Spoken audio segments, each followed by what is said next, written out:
Hi guys, good morning to all of you. Welcome to Jharkhand education hub. आप लोगों का बहुत बहुत स्वागत है आज के इस धमाकेदार सेशन में, जहां हम लोग झारखंड के करंट अफेयर्स के बारे में देखने वाले हैं। आज है 5 अप्रैल और 5 अप्रैल से झारखंड के जितने भी इंपॉर्टेंट करंट अफेयर्स बनेंगे, आज हम लोग देखने वाले हैं उन करंट अफेयर्स के बारे में।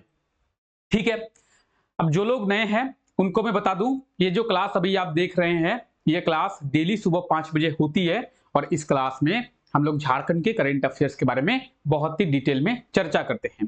ठीक है सर, ये क्लास किन किन एग्जामों के लिए बेनिफिशियल होगा? ये क्लास झारखंड के सभी एग्जामों के लिए बेनिफिशियल होगा। आप झारखंड के किसी भी एग्जाम का प्रिपरेशन कर रहे हो, यह क्लास आपके लिए बहुत ही ज्यादा हेल्पफुल होगा। चाहे आप जेपीएससी की बात करें, जेएसएससी की बात करें या फिर किसी और एग्जाम की बात करेंगे, तो ये क्लास झारखंड के सभी एग्जामों के लिए बेनिफिशियल होगा।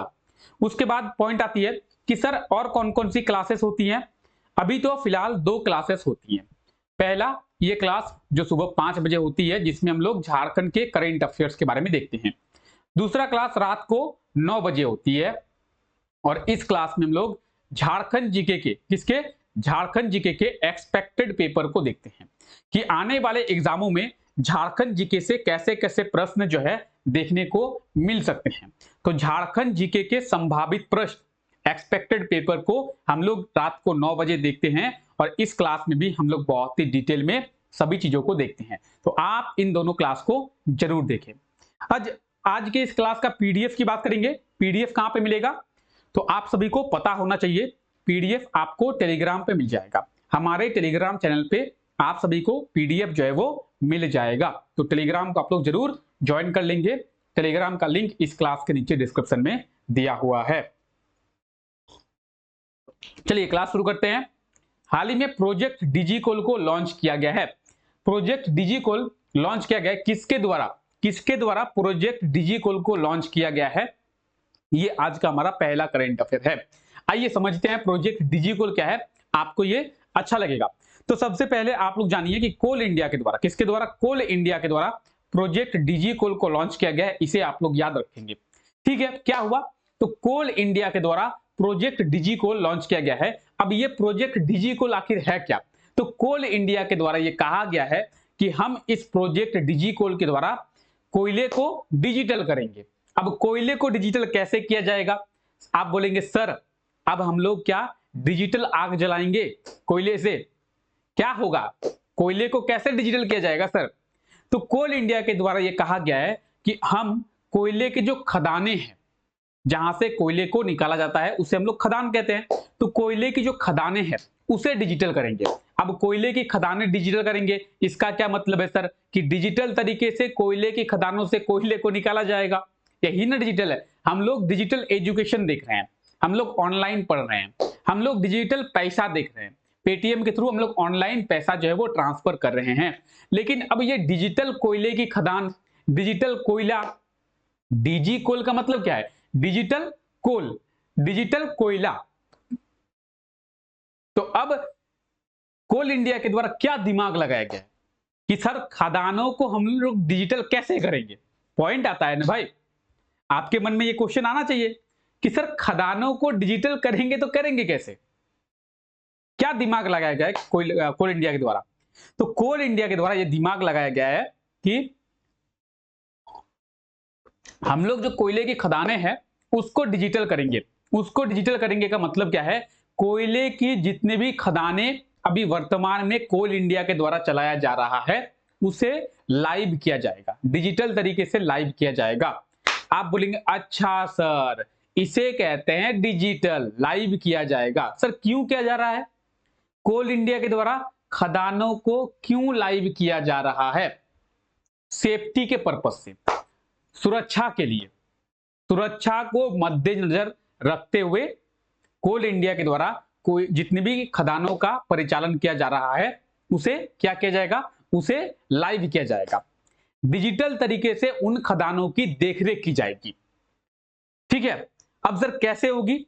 तो उन खदानों में कैमरे लगाए जाएंगे। जिस तरीके से आप अभी आईपीएल देख रहे हैं, डिजिटली कैमरे लगे हुए हैं और आप आईपीएल का मजा ले रहे हैं, उसी तरीके से कोयले की खदानों में भी कैमरे लगाए जाएंगे और डिजिटल तरीके से उनकी देखरेख की जाएगी ताकि कोई भी बड़ी दुर्घटना से बचा जा सके, कोई भी बड़ी दुर्घटना से बचा जा सके। इसीलिए कोल इंडिया के द्वारा एक प्रोजेक्ट है जिसका नाम है डीजी कोल, इसे लॉन्च किया गया है। इसके तहत कोयले की जो खदानें हैं जिनका परिचालन अभी वर्तमान में कोल इंडिया के द्वारा किया जा रहा है उसे डिजिटल किया जाएगा और डिजिटल तरीके से उनकी जो देखरेख है वो की जाएगी। ठीक है, तो आप लोग समझ गए कोल इंडिया के द्वारा। अब आप देखिए ये कहां पे है, तो ये प्रोजेक्ट को लॉन्च किया गया है। कहां पे किया गया है? कोलकाता में। अब आप लोग बोलेंगे सर कोलकाता में क्यों? क्योंकि कोलकाता में कोल इंडिया का हेडक्वार्टर है, कोलकाता में कोल इंडिया का मुख्यालय है, इसीलिए कोलकाता में इस प्रोजेक्ट को लॉन्च किया गया है, प्रोजेक्ट डीजी कोल। ठीक है, खदानों से जो खुदाई की जाती है, जो कोयले को निकाला जाता है, उसे अब लाइव किया जाएगा और उसे लाइव मॉनिटरिंग की जाएगी, उसकी देखरेख लाइव की जाएगी ताकि कोई भी बड़ी दुर्घटना से बचा जा सके। तो सेफ्टी के पर्पज से अब जो है कोयले की खदानों को डिजिटल किया जाएगा। अब बात करेंगे कोल इंडिया की, तो कोल इंडिया का फॉर्मेशन कब किया गया था? कोल इंडिया का जो फॉर्मेशन है 1 नवंबर, कब? चलिए 1 नवंबर 1975 में, 1975 में, 1 नवंबर 1975 में कोल इंडिया का फॉर्मेशन किया गया था और कोल इंडिया का जो हेडक्वार्टर है वो कोलकाता में स्थित है। ठीक है, चलिए आगे बढ़ें, चलिए आगे बढ़ते हैं। हाल ही में किस जिले में सांसद सांस्कृतिक महोत्सव का आयोजन किया जाएगा? झारखंड के कौन से जिले में सांसद सांस्कृतिक महोत्सव का आयोजन किया जाएगा? जैसे हम लोग कुछ दिन पहले देखे थे ना सांसद खेल महोत्सव, क्या देखे थे? तो सांसद खेल महोत्सव। इसी तरीके से अब क्या किया जाएगा? सांसद सांस्कृतिक महोत्सव। अब देखिए सांसद सांसद कितना किया जा रहा है। ठीक है, चलिए, तो इसका जो आयोजन है वो रांची में किया जाएगा। अब रांची में क्यों किया जाएगा? तो रांची में जो कलाएं छिपी हुई है, जो कलाकार छिपे हुए हैं, उनको बाहर निकालने के लिए इसका आयोजन किया जाएगा। सांसद यानी एमपी। आइए आपको एक फैक्ट, बहुत बड़ी चीज बताएंगे आज। एमपी सांसद सांस्कृतिक महोत्सव यानी एमपी सांस्कृतिक महोत्सव, मेंबर ऑफ पार्लियामेंट। अब आप ये जो सांसद खेल महोत्सव पहले रांची में किया गया था 17 से 19 फरवरी तक, उसके बाद सांसद खेल महोत्सव धनबाद में किया गया था। रांची के सांसद कौन है? रांची के एमपी कौन है? संजय सेठ। धनबाद के एमपी कौन है? पीएन सिंह। तो इन लोगों के द्वारा लगातार सांसद खेल महोत्सव का या फिर सांसद सांस्कृतिक महोत्सव का आयोजन किया जा रहा है। क्यों? देखिए ये एग्जाम के पॉइंट ऑफ व्यू से बात करें तो हमारे लिए इंपॉर्टेंट है, इसीलिए हम लोग पढ़ रहे हैं। ठीक है, एग्जाम में पूछा जाएगा इसीलिए ये हम पढ़ रहे हैं। लेकिन बात करेंगे इनकी, तो इसका आयोजन ना वोट के लिए किया जा रहा है, आप समझ जाइए। कोई बड़ा उद्देश्य नहीं है इसका आयोजन करने का, कोई कुछ नहीं है। 2024 में इलेक्शन है, 2024 में वोट है, इसीलिए इन सभी का आयोजन किया जा रहा है। आपको बता दे रहे हैं, ये आपके और मेरे बीच की बात है। ठीक है, तो इन सब को आयोजन किए जाने का मेन कारण क्या है कि 2024 में वोट है। अब ये सांसद, भाई आपको सांस्कृतिक महोत्सव अगर आयोजन करना था तो आप सांसद शब्द क्यों जोड़ रहे हैं अपने साथ? सिंपल सी बात है, खेल महोत्सव का अगर आपको आयोजन करना है तो आप खेल महोत्सव का आयोजन कीजिए ना, उसको राष्ट्रीय खेल महोत्सव, राज्य स्तरीय खेल महोत्सव कीजिए ना। लेकिन आप सांसद खेल महोत्सव कर रहे हैं, सांसद सांस्कृतिक महोत्सव कर रहे हैं। भाई अपने नाम को आप बढ़ावा क्यों दे रहे हैं? आपको अगर अपने नाम को बढ़ावा देना था तो आप कीजिए प्रधानमंत्री खेल महोत्सव, मुख्यमंत्री खेल महोत्सव, झारखंड सांस्कृतिक महोत्सव, आप इन सब का नाम दीजिए। आप सांसद शब्द को क्यों जोड़ रहे हैं? तो देखिए फिलहाल हम लोग अभी राजनीतिक के बारे में बात नहीं कर रहे हैं। आप इतना जानिए कि जिसका भी आयोजन किया जा रहा है सीधे सीधे इलेक्शन को लेके आयोजन किया जा रहा है। लेकिन बात करेंगे इन सब चीजों की तो ये हमारे लिए इंपॉर्टेंट है, एग्जाम के पॉइंट ऑफ व्यू से इंपॉर्टेंट है, इसीलिए हम इन सब चीजों को देख रहे हैं, वरना इन सब चीजों से हमारा कोई नाता नहीं है। हमारा काम है पढ़ना और जॉब लेना, पॉलिटिक्स से हमारा कोई रिलेशन नहीं है। ये सब चीजें हमारे एग्जाम के लिए इंपॉर्टेंट है, इसीलिए पढ़ा जा रहा है। अदरवाइज ये सांसद और एमपी हम पूछे भी ना, अगर एग्जाम में ना पूछे, एग्जाम में पूछ देता है कि रांची के एमपी कौन है, झारखंड में टोटल एमपी कितने हैं, लोकसभा एमपी की यानी Lok Sabha member of parliament, Lok Sabha, तो झारखंड में लोकसभा की कितनी सीटें हैं, झारखंड में राज्यसभा की कितनी सीटें हैं, एग्जाम में पूछ दिया जाता है, इसलिए हम पढ़ते हैं। अदरवाइज हमें ये सब पढ़ने का बिल्कुल भी शौक नहीं है, ये सांसद कौन है नहीं है, हमें नहीं पढ़ना है, ठीक है। तो फिलहाल आप लोग इसे याद रखेंगे, सांसद खेल महोत्सव का आयोजन जो है रांची में किया जाएगा 5 से लेकर 7 अप्रैल तक, 5 से लेकर 7 अप्रैल तक, यानी आज से इसकी शुरुआत की जा रही है और 7 अप्रैल तक इसका आयोजन किया जाएगा, 3 दिनों का आयोजन किया जाएगा। अब इसमें मुख्य उद्देश्य कहा गया है कि ग्रामीण स्तर पर जो छिपे हुए प्रतिभा है उन्हें अवसर प्रदान करने के लिए इसका आयोजन किया जा रहा है। रांची के सांसद कौन है, रांची के एमपी हैं संजय सेठ, और इनके द्वारा इसका आयोजन किया जा रहा है। अब इनके द्वारा कहा तो ये गया है कि ग्रामीण स्तर पर छिपे हुए प्रतिभा को अवसर प्रदान करने के लिए हम इसका आयोजन कर रहे हैं, लेकिन आपको भी पता है और हमें भी पता है इसका आयोजन क्यों किया जा रहा है, किसे वोट लेना है, किसे जीतना है नहीं जीतना है। हम बोलते हैं देखिए आपको कोई काम करना है तो आप वोट बैंक से उठ के काम करें ना, लोगों के लिए काम कीजिए, अपने लिए क्या ही काम कर रहे हैं, ठीक है। छोड़िए, बात अभी हम लोग नहीं करते हैं, हम लोग ना ही हेमंत सोरेन की बात कर रहे हैं, हम लोग ना ही नरेंद्र मोदी की बात कर रहे हैं, ना हम बीजेपी के बारे में बोल रहे हैं, ना हम जेएमएम के बारे में बोल रहे हैं। हमें काम होने से मतलब है, हमें नौकरी मिलना चाहिए, चाहे वो बीजेपी हमें नौकरी दे, चाहे हम लोग जेएमएम नौकरी दे, चाहे रघुबर सरकार हमें नौकरी दे या हेमंत सरकार, हमें उनसे मतलब नहीं है, हमें मतलब है अपनी नौकरी से। और इस राज्य का युवा, इस देश का युवा जिस दिन जाग गया ना, छोड़िए खैर अभी बात नहीं करते हैं, भड़काने वाला भाषण हो जाएगा फिर ये। तो रांची में सांसद खेल महोत्सव का आयोजन किया जाएगा, आज से इसकी शुरुआत की जा रही है और 7 अप्रैल तक इसका आयोजन किया जाएगा, ठीक है। इसे आप लोग याद रखेंगे। राष्ट्रीय सांस्कृतिक महोत्सव जैसे आयोजन किया जाता है, इस तरीके से अब जो है झारखंड के रांची में सांसद सांस्कृतिक महोत्सव का आयोजन किया जाएगा 5 अप्रैल से, यानी आज से, ठीक है। यहां तक आपको कोई डाउट नहीं है। चलिए आगे बढ़ते हैं, इन सब चीजों के बारे में ज्यादा बात नहीं करते हैं। हाल ही में जमशेदपुर में टीसीआईएल विस्तारीकरण का शिलान्यास किनके द्वारा किया गया है, टीसीआईएल, ठीक है। तो देखिए जमशेदपुर में है टीसीआईएल, टीसीआईएल का मतलब tin plate company of India limited, TCIL, tin plate company of India limited. किसकी कंपनी है, टाटा की ये कंपनी, जैसे टाटा की कंपनी है टाटा मोटर्स, टाटा की कंपनी है टाटा स्टील, टाटा की कंपनी है टीसीएस, इसी तरीके से टाटा की ही कंपनी है TCIL, tin plate company of India limited, ठीक है। इसका विस्तारीकरण किया जा रहा है। अब इसका जो विस्तारीकरण किया जा रहा है, इसका शिलान्यास किनके द्वारा किया गया है, टीसीआईएल कहां पे है, जमशेदपुर में है, और जमशेदपुर में इसका विस्तार अब किया जा रहा है, ठीक है। इसका जो शिलान्यास है वो झारखंड के मुख्यमंत्री हेमंत सोरेन जी के द्वारा किया गया है। ऑप्शन ए जो है इसका बिल्कुल सही आंसर हो जाएगा।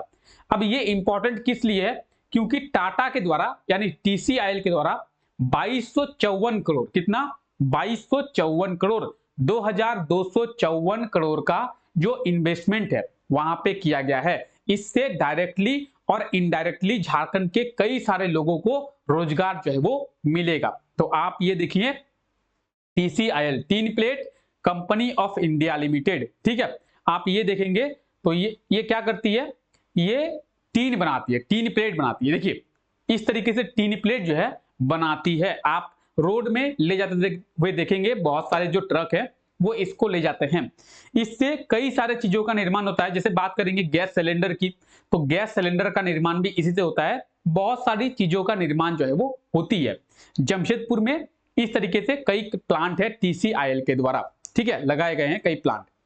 अब इसका जो विस्तारीकरण है वो आप देखिए यहाँ पे मुख्यमंत्री हेमंत सोरेन जी के द्वारा इसका शिलान्यास किया गया है, कहां पे, जमशेदपुर में। तो इसे आप लोग याद रखेंगे। अब देखिए, आपको केवल यही याद नहीं रखना है कि इसका शिलान्यास मुख्यमंत्री हेमंत सोरेन जी के द्वारा किया गया है। आपको याद क्या क्या रखना है कि टीसीआईएल के द्वारा वहां पे कितना इन्वेस्टमेंट किया गया है, 2254 करोड़ इन्वेस्टमेंट किया गया है। ठीक है, टीसीआईएल के द्वारा किसका निर्माण किया जाता है? टीन प्लेट का। टीसीआईएल का फुल फॉर्म क्या है? Tin plate company of India limited. कहां पे है? जमशेदपुर में। तो इन सभी चीजों को आपको याद रखना है। जमशेदपुर की बात आई है तो जमशेदपुर को झारखंड की फाइनेंस कैपिटल, वित्तीय राजधानी कहते हैं, और झारखंड की इंडस्ट्रियल कैपिटल यानी औद्योगिक राजधानी भी कहा जाता है। ठीक है, चलिए, हाल ही में किस जिले में पुस्तक मेला का आयोजन किया गया है? पुस्तक मेला, बुक फेयर। बुक फेयर की बात करेंगे, पुस्तक मेला की बात करेंगे धनबाद में। कहां पे? धनबाद में। ऑप्शन डी इसका बिल्कुल सही आंसर हो जाएगा। धनबाद में 8 दिवसीय यानी 8 दिन के लिए पुस्तक मेला का आयोजन किया गया है। इसकी शुरुआत 31 मार्च से की गई है और 7 अप्रैल तक इसका जो आयोजन है वो किया जाएगा। 31 मार्च से 7 अप्रैल तक पुस्तक मेला का आयोजन जो है धनबाद में किया जाएगा। तो इसे आप लोग याद रखेंगे, 31 मार्च को इसकी जो शुरुआत है वो की गई है। तो आप ये देख सकते हैं, पुस्तक मेला कहां पे? धनबाद में। ठीक है, कहां पे? धनबाद में। अब बात आई है पुस्तक मेला की, तो हम लोग कुछ दिन पहले देवघर में पुस्तक मेला के बारे में देखे थे। आपको याद है? आपको याद है हम लोग बात किए थे देवघर जिले के पुस्तक मेला के बारे में। तो देवघर में भी हम लोग पुस्तक मेला के बारे में देखे थे, और अब जो है पुस्तक मेला का आयोजन धनबाद में किया गया है। धनबाद में क्या गया है? तो मैप में भी जरा धनबाद के बारे में देखते हैं कि झारखंड के मैप में धनबाद कहां पे। ये आप झारखंड का मैप देख रहे हैं, और झारखंड के मैप में ये जो आप रेड कलर से शेडेड पोर्शन देख रहे हैं, ये है धनबाद। ठीक है, धनबाद है। आइए धनबाद के बारे में बात करते हैं। धनबाद का फॉर्मेशन कब किया गया था? धनबाद जिले की स्थापना कब की गई थी? 1956 में। कब? 1956। 1956 में धनबाद जिले की स्थापना जो है वो की गई थी। किससे अलग करके? मानभूम से अलग करके। धनबाद को पहले मानभूम के नाम से जाना जाता था, तो मानभूम से अलग करके धनबाद जिले की स्थापना 1956 में किया गया था। ठीक है, जो धनबाद है उस धनबाद में सबसे ज्यादा पॉपुलेशन डेंसिटी पाई जाती है। जनसंख्या घनत्व पूरे झारखंड में सबसे ज्यादा धनबाद में ही पाई जाती है। कितना है? 1300 है।